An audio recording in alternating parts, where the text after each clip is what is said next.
Hi again, boys and girls. So we're going to be launching into part 2 of the story we started together last week, Owen and Mzee. If you remember from last week, we had just left off where Mzee was going to meet Owen in the new enclosure. The last sentence we left off in was no one could have guessed how Mzee's life was about to change. So in the second half of this book, we're going to learn how Owen and Mzee become very unlikely friends. Here we go. Finally, Dr. Paula and Stephen arrived with Owen, who was now weak and exhausted. As soon as the ropes that held him were untied, Owen scrambled from the truck directly to Mzee, resting in the corner of the enclosure. Owen crouched behind Mzee the way baby hippos often hide behind their mothers for protection. At first, Mzee wasn't happy about this attention. He hissed at Owen and crawled away. But Owen, who could easily keep up with the old tortoise, did not give up. Slowly, as the night went on, Mzee began to accept his new companion.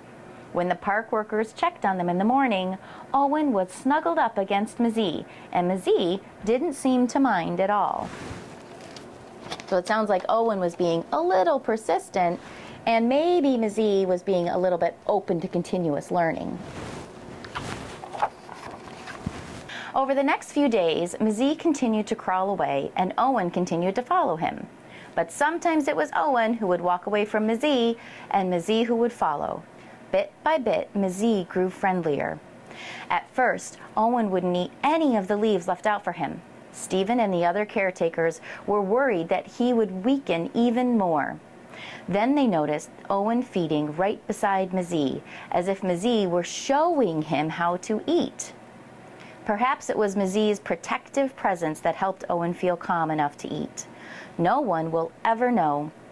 But it was clear that the bond between Owen and Mzee was helping the baby hippo to recover from being separated from his mother and stranded in the sea.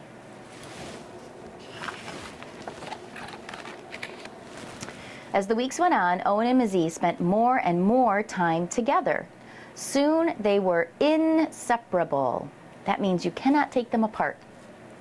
Their bond remains very strong to this day. They swim together, eat together, drink together, and sleep next to each other.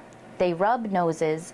Owen leads the way to different parts of the enclosure, then Mzee leads the way. Owen playfully nuzzles Mzee's neck, and Mzee stretches his neck forward, asking for more, just as he does when Stephen tickles under his chin. Though both animals could easily injure each other, they are gentle with one another. A sense of trust has grown between them. Wildlife experts are still puzzled by how unlikely this friendship is. Most have never heard of a mammal, such as Owen, and a reptile, such as Mzee, forming a strong bond. Perhaps for Owen, it happened this way. Young hippos like Owen need their mothers in order to survive. An old, slow tortoise like Mzee can never protect Owen the way a fierce mother hippo could.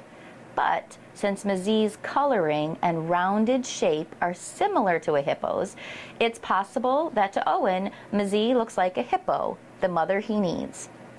Harder to explain is the affection that Mzee seems to show for Owen. Like most Aldabra tortoises, Mzee has always preferred to be alone. But sometimes these tortoises live in groups, and perhaps Mzee sees Owen as a fellow tortoise, the first tortoise he is willing to spend time with. Or perhaps Mzee knows that Owen isn't a tortoise, but likes him anyway. The reasons are unclear, but science can't always explain the way the heart already knows.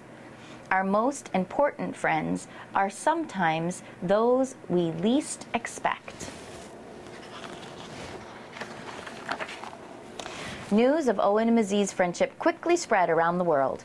People all over have come to love Owen, who endured so much, yet never gave up, and Mzee, who became Owen's friend when he needed one most.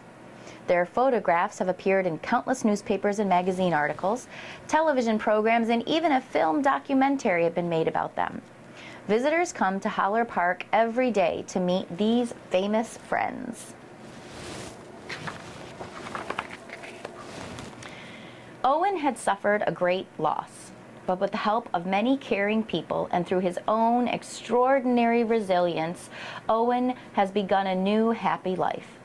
Most remarkable is the role that Mzee has played. We'll never know for sure whether Owen sees Mzee as a mother, a father, or a very good friend. But it really doesn't matter. What matters is that Owen isn't alone, and neither is Mzee.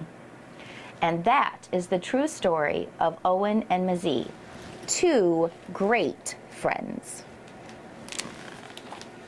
The end. What a great story.